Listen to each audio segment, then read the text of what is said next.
Hey there, Paul here. And today I'm going to talk to you about one of my favorite scripture verses that talks about team building. It was actually one of the very first scriptures that my Christian coach, a multimillionaire at the time, taught me about 25 years ago. And if you're new to this environment, we talk about how to build a Christian coaching, influencer, consulting business using Christian biblical principles. Advisors. So if you're a coach, a consultant, an advisor, um, and even if you're just a Christian entrepreneur, you'll probably pick up a couple things here that may be helpful for you.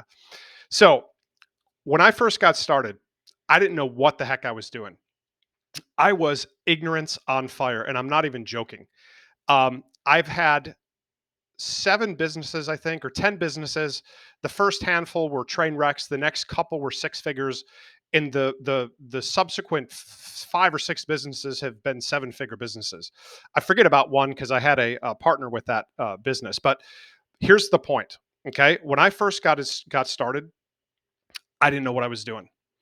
Here's what I did know. I did know the Bible talked about wealth. Deuteronomy 8:18. He gives us the power to create wealth, to establish his covenant. And so I came across a Christian multimillionaire at our church at the time. His name was Chris. And I think I just bugged him and pestered him enough to where I'm joking. He's an awesome dude, and he really wanted to help. And I think he saw something in me.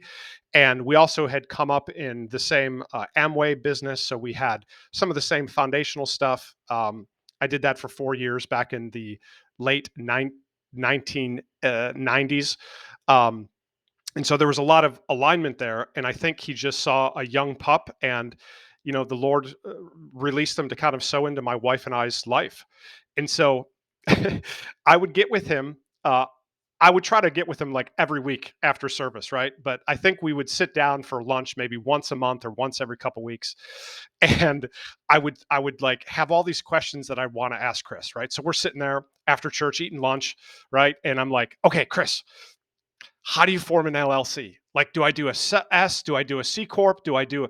And he was always he was like 20 years older than me, and he was always patient. He would never interrupt me, but as soon as I was done, he would redirect me, and he'd be like, "Paul, how many signs did you hang last week?" At the time, my very first business was like a creative real estate a la Ron LeGrand type of a deal, where you would do like lease options, subject tos, that sort of thing. And so one of the simple ways to bootstrap your marketing was to hang these "I buy houses" signs, right? So I had this long pipe thing with a hook, and I'd go out there and I'd like bang it up, and I'd be looking around, make sure somebody wasn't coming out. And so Chris, I'd ask him, I'm like, dude, what are all this structuring? And he's like, that's a good question, Paul. But let me ask you first, how many signs did you hang? And so I'm like, oh, I hung 3. And he goes, Paul, was 3 the most that you could hang? I go, no way, man. He goes, well, how many could you have hung, do you think? 20. Okay. Why don't you set that as the goal for this next week? Cool. Let's talk about the LLC now. He's like, nope, don't worry about the LLC. That'll come. Right now, go hang 20 signs. So it was like this very simple approach of he was focusing me on work. Because the Proverbs talks about, when you work, you'll be rich, basically. Okay. Now there's a lot to unpack with that scripture. We have to do the right kind of work. The Bible talks about having clean work, and that's productive, effective, efficient work, right? Like I could be working hard digging a hole. That's stupid because you have a tool that can dig a hole. You can hire somebody to dig a hole. Right? You can do a lot of things that don't require you to be in the dirt digging a hole. So there's productive and unproductive work. But the point is that was kind of my first lesson, right? So then fast forward, next time I got with him, Paul, how many signs did you hang last week? Man, I hung 20. Great. Good work. Is that the most you could have hung? No. How many could you have hung? 30. So he just kept incrementally squeezing more work, more production out of me, because here's what was fascinating. He's like, okay, so you hung, back to the first week, you hung 3 signs, Paul. Great. How many calls did you get? I got 1.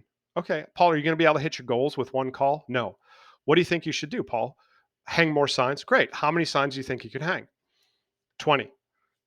Fast forward next time, Chris, Paul, how many signs did you hang? 20. Great. How many calls did you get? Man, we got 7 calls. That's awesome, right? So he was just ratcheting me up with the simple fundamental principle of work ethic, because what I was trying to do is I was going all into the weeds, right? So the equivalent today would be geeking out on podcasts and YouTube videos, and I'm spending all this time education, education, education, and freaking no harvest. Excuse my language, but nothing to show for it. Just a bunch of wasted time. Okay. Now, fast forward to the next phase of his mentoring. And this is what I wanted to get to today. So fast forward a few weeks, I'm hanging all the signs I could hang. The phone's ringing. I'm asking him about this LLC. He listens. He goes, Paul, he goes, I want to show you a scripture. I go, okay. So he opens his Bible, Proverbs 14, verse 4, and he asked me to read it to him. Without oxen, a stable stays clean, but you need a strong ox for a large harvest. And he says, Paul, what does that say to you? I'm like, I don't know. You need an oxen for a big harvest, Chris. Like, need big animal for big harvest. He goes, that's part of it, Paul. He goes, read that first scripture again, the first part of that. Without oxen, a stable stays clean, but you need a strong ox for a large harvest. Okay, Paul, what does that first part say to you? Without oxen, a stable stays clean. I'm like, I don't know. And here's what he said. He leaned into me and he says, when you're dealing with oxen, you're dealing with poop. When you're dealing with people, you can be dealing with poop. If you want to build a business, you have to deal with people. Therefore, you have to get good at dealing with the subsequent poop. I'm like, aha. Because what he wanted me to do is he wanted me to hire somebody else to hang the signs, tear myself out of that, delegate that. So that's happening without my effort. But it's interesting that he brought me to the scripture. And what reminded me of this today is because I was reading through, I read Proverbs of the day, and I just start sequentially. Sometimes it's like the day of the week, the day of the month lines with the Proverbs. But if I miss a day, then I just sequentially go through it. So I landed on this today, and I wanted to share this because it was a revolutionary insight and lesson that he empowered me with. And for you, the Christian entrepreneur, the coach, the consultant, the influencer, you're going to need a team. You're going to need some oxen if you want a large harvest, period. And one of the biggest mistakes that I see with people who are trying to build and grow their business, like we call it scaling.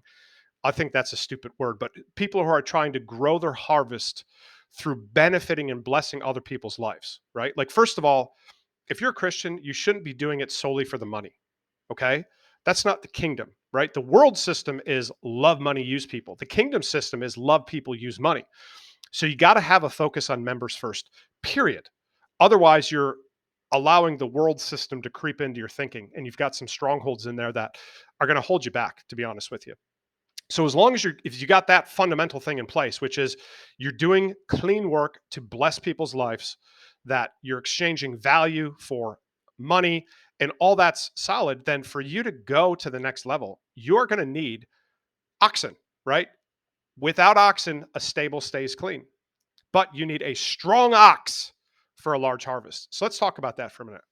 I just got a message from a buddy of mine who is he runs a coaching program in the health field, and he was asking me about doing group webinars because he is wall to wall with doing strategy calls, discovery calls, enrollment calls.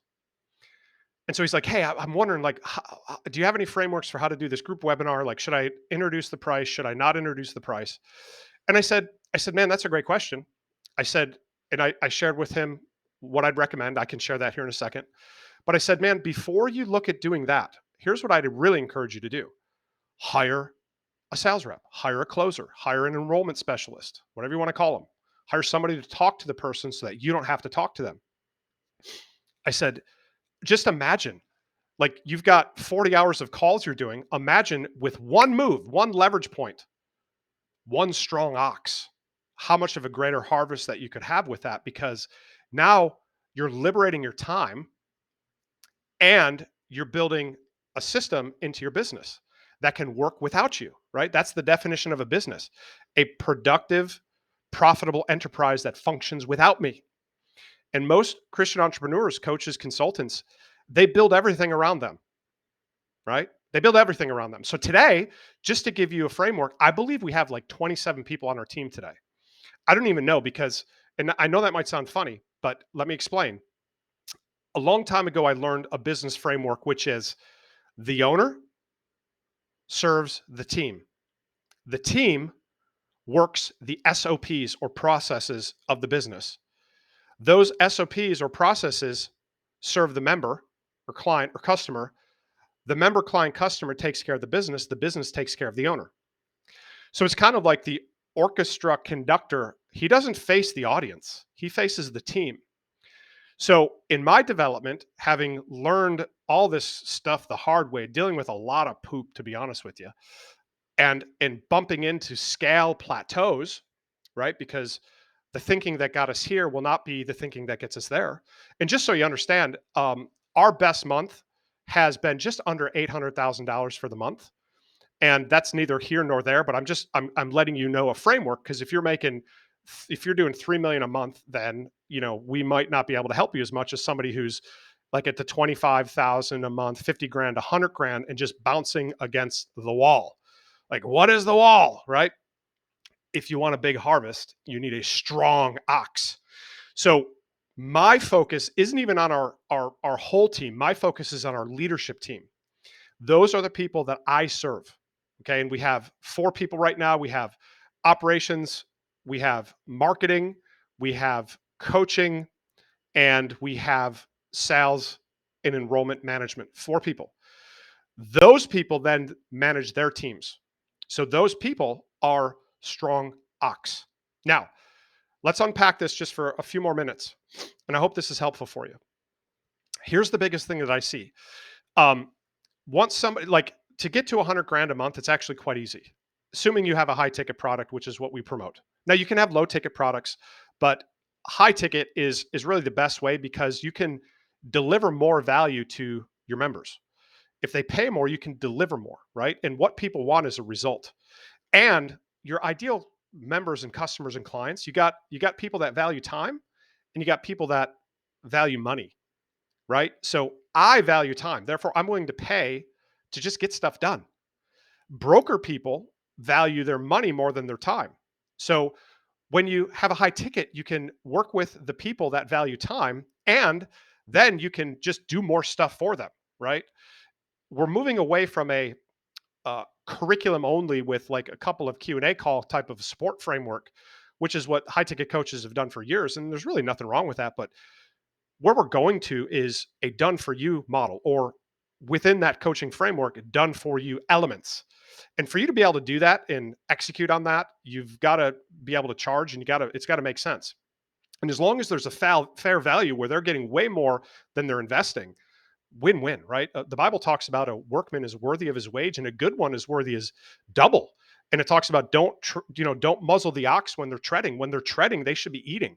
So there's nothing wrong with charging the appropriate amount for the service, the coaching, the transformation that you're equipping your people to do.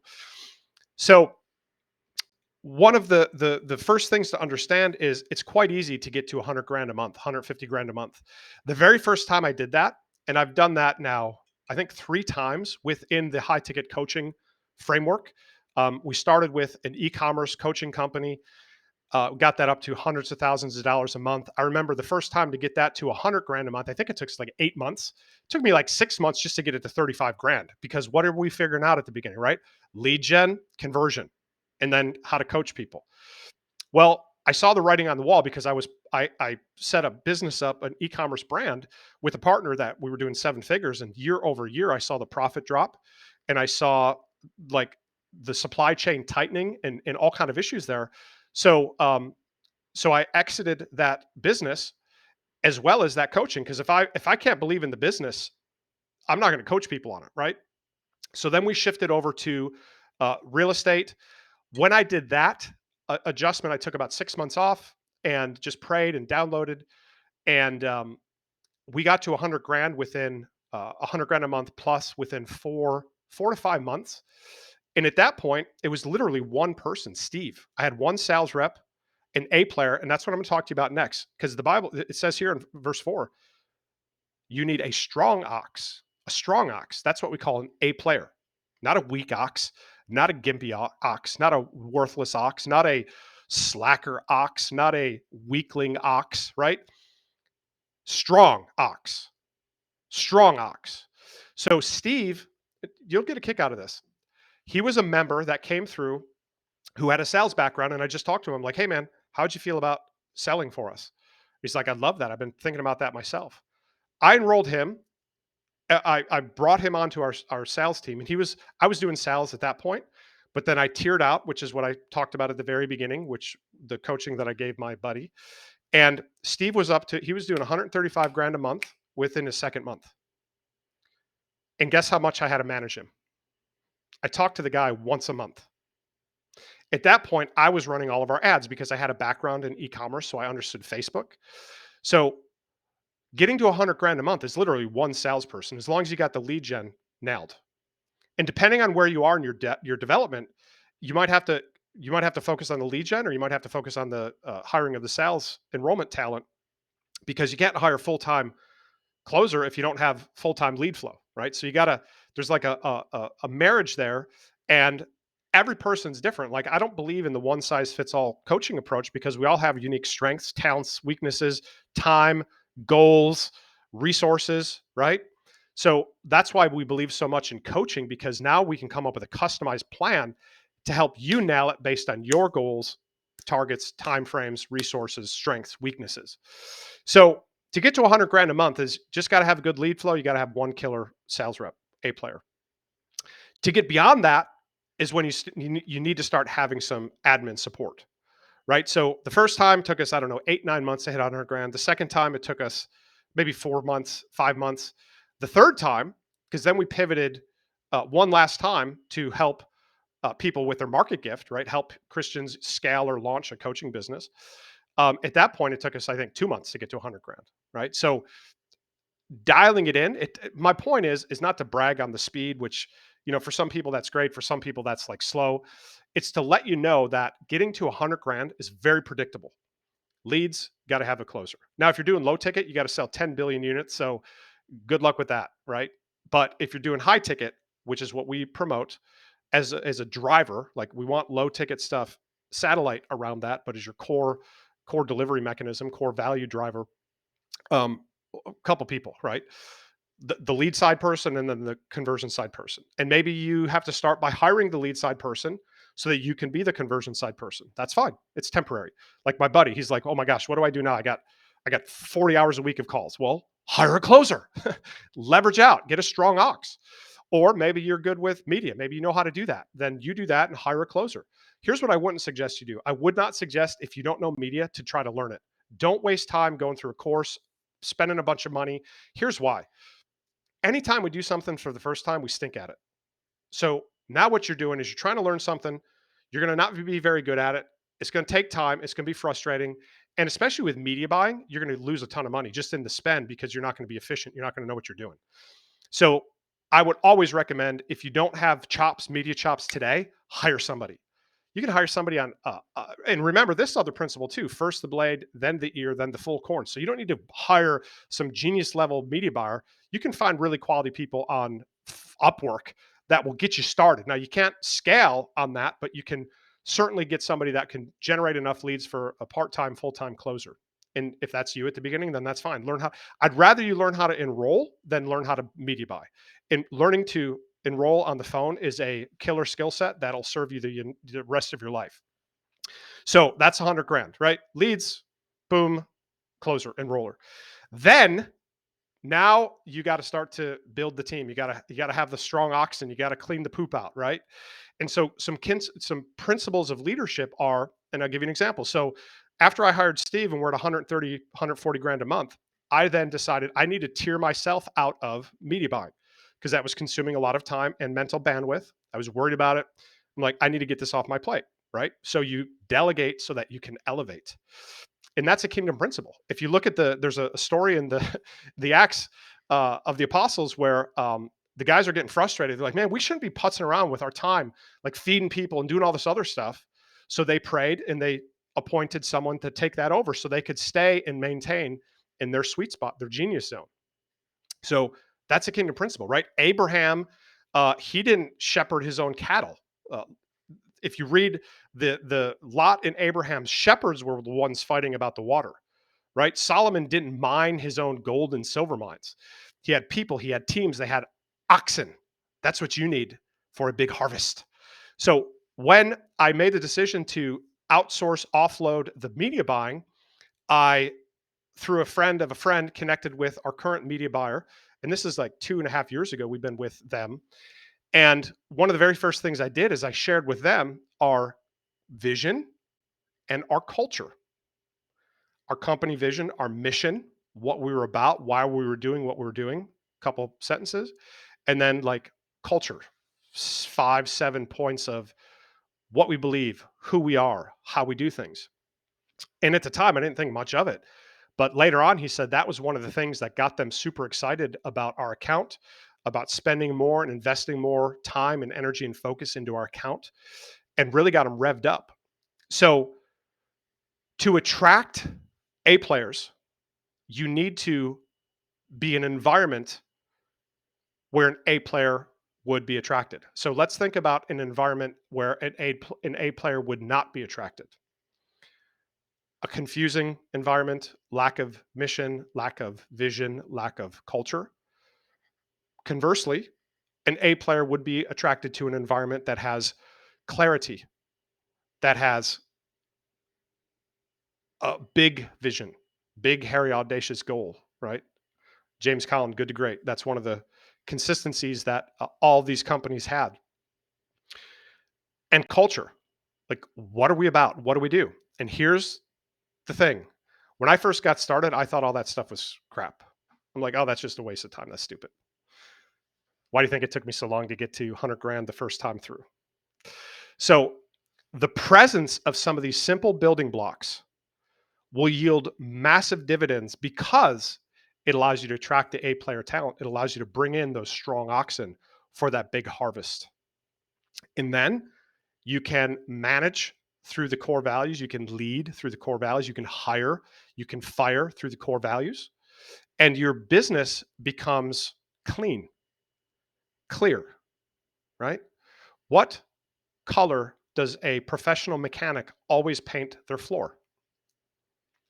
White, so they can see the drips. Oh, drip here from there. So that's what culture does. It allows you to see the drips, it allows you to hire, it allows you to attract, it allows you to retain the right talent. And then do you want to keep a strong ox? You got to create an environment, what we call people operating systems, so that you're feeding them, you're protecting them, you're equipping them, you're empowering them, you're loving them so they can thrive. And there's this principle of right bus, right seat, right person. So you may have to move people around to different seats based on their talents and their skills. And that's fine. That's not failure, that's winning. We have a member on our team who's on our leadership team now, who's been in 3 or 4 positions in our company. And we have been extraordinarily patient with him because we see his capacity. And so when I'm interacting with my leadership team, and here's the framework. every so I do all of my meetings on Tuesdays. I clear the rest of the week out as much as possible. So we have an L10 meeting, which is a tool of what's called EOS, Entrepreneur Operating System. We use some of their stuff for our business management systems. We have an L10 meeting, which is about 90 minutes with our leadership team. Then after that, I have half an hour one-on-one meetings every week with those leadership team members. Now, what we talk about on those one-on-ones is quite interesting. And I'll tell you some of the things that I ask them. We hop on and I say, look, there's probably some technical details we can get into, but before we do that, I want to see, how is your heart? Are you loving what you're doing? What do you need for your goals and your objectives and your team? Right? So I'm always tuning and attuning and calibrating to, how are my people doing? Because I know if they're in that leadership seat, they have the capacity. But I also know that they need to be nurtured and equipped. They need to be grown. And so my focus now is to grow our leaders. And we're going to be at $1 million a month in the next 3 months or so through, not through me, through growing our leadership team. So one of the ways you can do that is through this one-on-one cadence and not getting all wrapped up into the nitty-gritty details of like their execution. How are they doing? What constraints do they have? What pain points do they have? How are they doing with delegating? How are they doing with building their team? What can I do to support them so that they feel loved, supported, nurtured, and they're excited? And we start to try to shave off the things they hate, or if it's a mission critical thing, then like what I did with one of my team members is I hired them a personal VA. So they got a virtual assistant to help them do some of that stuff that they just don't want to do, right? So I focus on helping these people to nail it in their roles. Now, the last thing I'll say is each seat in your accountability structure, what people call an organizational chart, is really an accountability chart. Each seat needs to have 3 to 5 roles and responsibilities and 1 to 3 KPIs or numbers or metrics that they're shooting for. Okay. So I no longer tell my leadership team what to do. They tell me what they need. And that was a massive change in what's helped us and allowed us to build a foundation to scale. Because in the old days, I would tell them, and I'm a visionary leader, so I've got a million ideas a second. And I would just be spraying all these ideas, and they'd be confused about priorities, about what's going on, oh, I was working on this, but I think he wants me to work on this, but I don't even know what this is, so I'll try it. I don't do that anymore. The leadership team has clarity on their 1 to 3 KPIs, metrics, target numbers, data, right? In business, the data tells us what to do. And then they have clarity on their 3 to 5 roles and responsibilities. So they come to me and they say, hey, Paul, based on this target, here's what I think we need. And we manage their WIP, their work in progress, their projects. We have everything triaged. So we're not working on things that don't have a global optimum, a global optimization, right? Like you can work on a local optimization of like a landing page, or you can work on a global optimization, like launch new product, right? So they have their work in progress triaged, and then they're working through it based on their goals. So it becomes very clear, very clean, and that's what an A player wants. An A player wants autonomy. We just hired a leadership team member not too long ago who comes from a very high level successful coach, and one of the reasons he left that company was because of how the owner treated him. Um, he didn't feel honored. He didn't feel respected. He was micromanaged to a degree, scatterbrained. The leadership was, and so one of my goals, again, because my job is to serve my team, is to calibrate to what they need, where their heads at, where their heart's at, to just serve them, love them. And so as we've been checking in over the course of this new hire, um, he has communicated that he loves our leadership. He loves our culture. He loves how we treat him. He loves the autonomy we give him, right? Because it's very simple.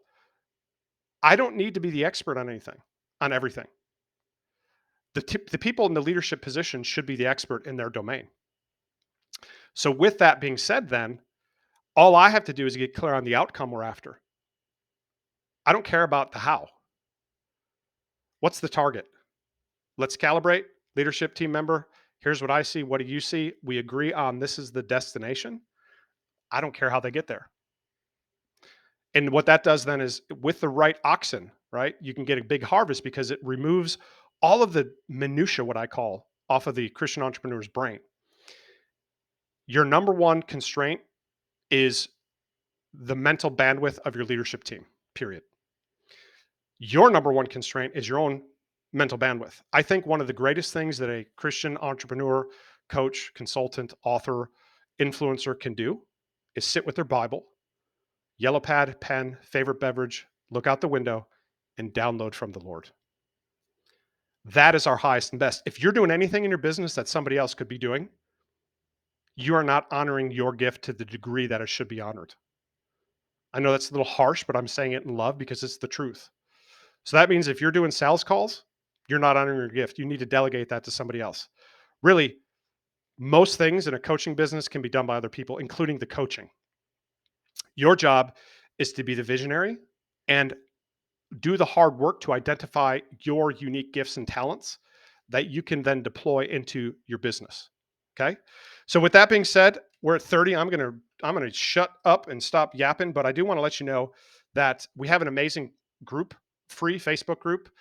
We had one person say was so blown away that they're like, dude, this is more information for free than I paid a $15,000 group coaching course for. We talk about beginner stuff, we talk about advanced stuff, entity structuring, building wealth, um, tax reduction, all that stuff. We talk about hiring, leadership, business development, project management, anything you can imagine. It's just all in here in this group for free. And the Lord gave us freely, so I just believe we should freely give as well. So if you want to check that out, you can just search on Facebook, Christian Business Incubator, Christian Business Incubator. I believe it's just facebook.com/groups /Christian Business Incubator, something like that. But be blessed, keep the hammer down, and post in a comment if you, what your top takeaways were from this lesson. Talk soon.